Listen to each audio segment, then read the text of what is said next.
Informative speech. Interpersonal communication is used constantly. In everyday life, we talk to other people to share ideas, generally socialize, and to inform them about events in our lives or in the world around us. In reality shows, this is really easy to see. When we do it personally, like talk to our friends, family, or coworkers, we don't necessarily notice the skills we're using, but when we watch others do it, it's much easier to tell which skills they're using. For me, I noticed these skills being used in a show called Chopped.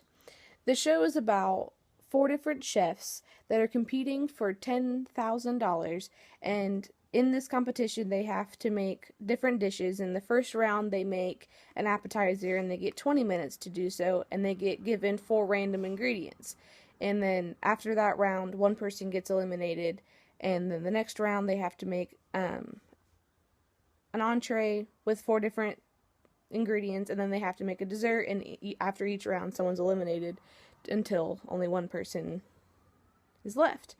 In the show, or the specific episode that I watched for this, it's season 1, episode 6, and there are 4 chefs named Sheridan, Trent, Gianfranco, and Sung.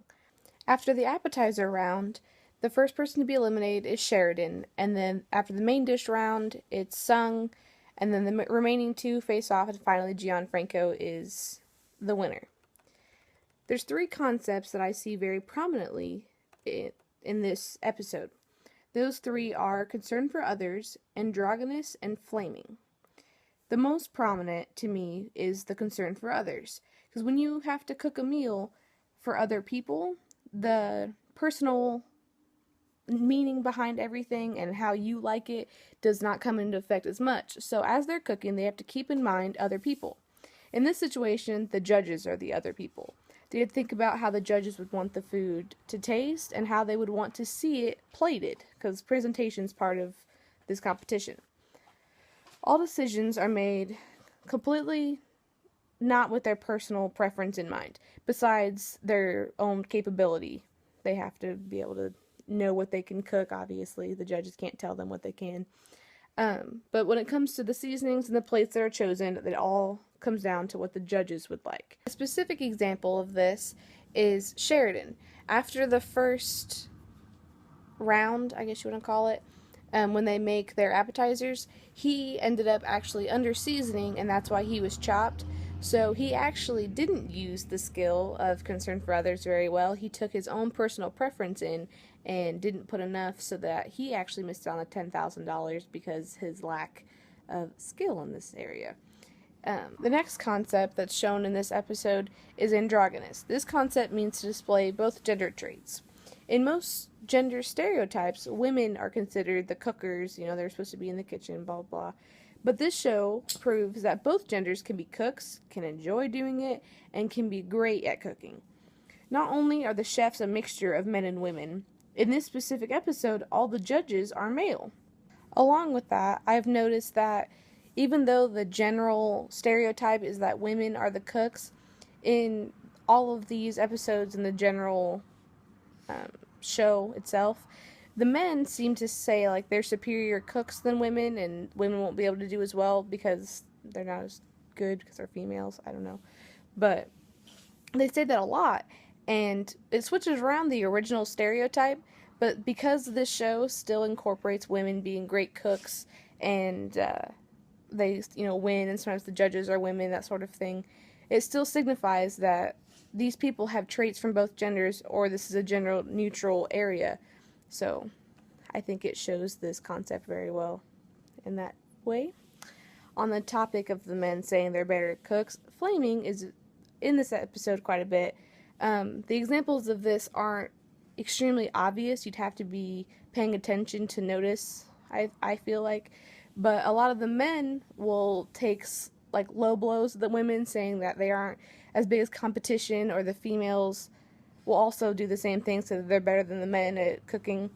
And they aren't horrible expressions of hostility, but they're still hostile comments in general.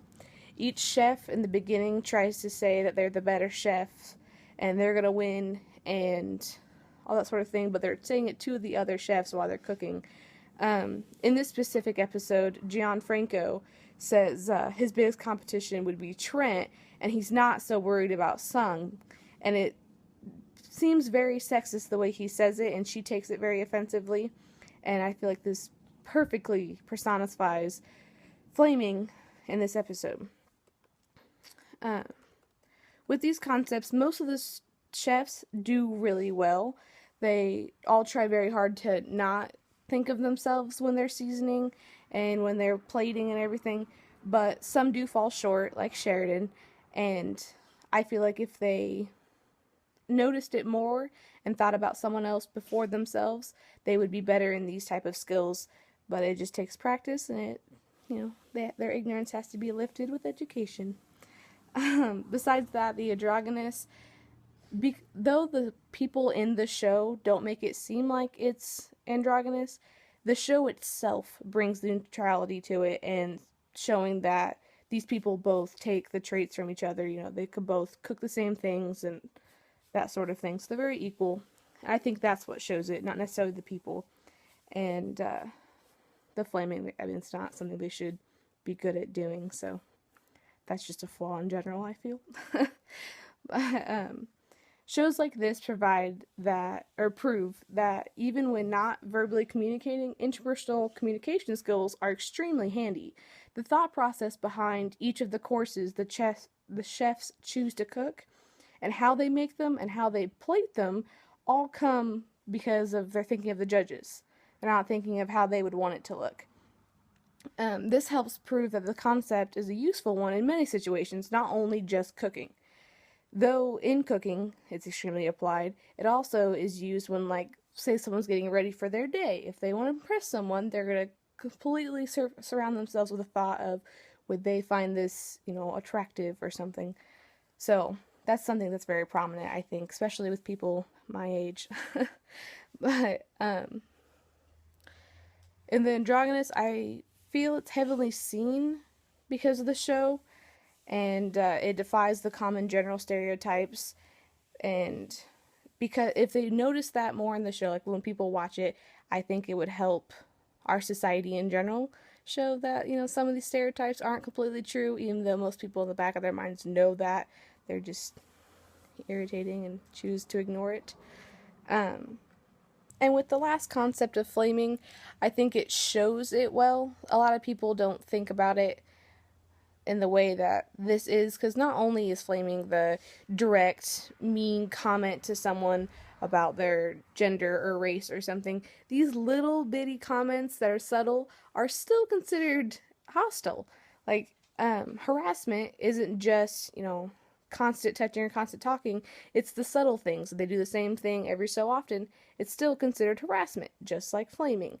And I think if people saw that more and realized it, maybe they could get better at not doing it, possibly. Overall, I think that watching these shows and being educated on the fact that these skills are there, even when we don't know, helps bring to light that we use them constantly. So that would help us improve, because if you don't know you're doing something wrong, or you don't know there's something you can improve on, there will never be anything better out of it. So I think watching these shows and seeing how people act and reflecting it back on yourself will help all of our communication skill improvement. Thank you.